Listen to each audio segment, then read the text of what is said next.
Why is it that homemade pizza just tastes, well, homemade? Most other recipes from restaurants can be replicated or made better at home, but homemade pizza is not even comparable to restaurant pizza.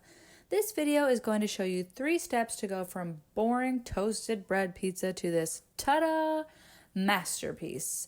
I'm not going to lie to you and say it tastes exactly like restaurant pizza, but it's the closest I could get without getting an actual pizza oven. Here are the 3 steps to make a slammin' pizza at home. First of all, learn how to roll pizza dough. You're gonna use cornmeal on the bottom.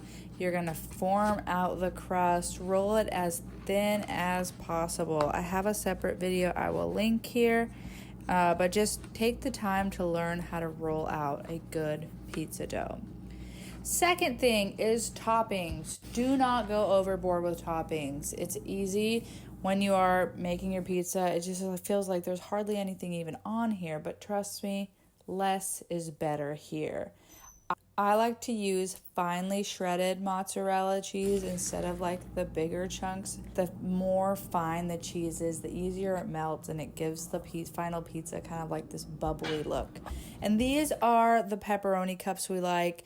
My favorite pizza restaurant at home uses these pepperonis, and they just cup up and they're mini, and you get more pepperoni per bite. I really, really like it. If you want them to be less oily, you can microwave them ahead of time, and then they'll be a little bit more crispy once they are cooked in the oven. Third tip is the baking. I highly recommend investing in a pizza stone, but it also just means getting to know your oven. For example, the first time I made pizza, I just had the pizza at the bottom rack of the oven, and later I figured out if I switch the pizza halfway through cooking to the top rack, that really helps get the crust kind of a nice crispy color and the cheese extra bubbly. It just really added a nice touch. Another thing I figured out with my oven is that if I have it at 500 degrees for too long, it can't quite keep up. It's not a restaurant pizza oven. It's doing the very best it can. So your oven might be different. It might be completely fine to bake the whole pizza on the bottom rack, but experiment. If you don't like the final result, move your pizza to a different rack, try a different temperature.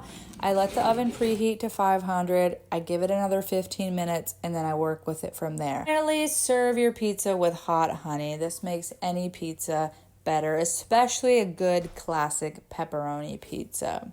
Let me know in the comments if you've tried any of these or what you've found to help elevate your homemade pizza.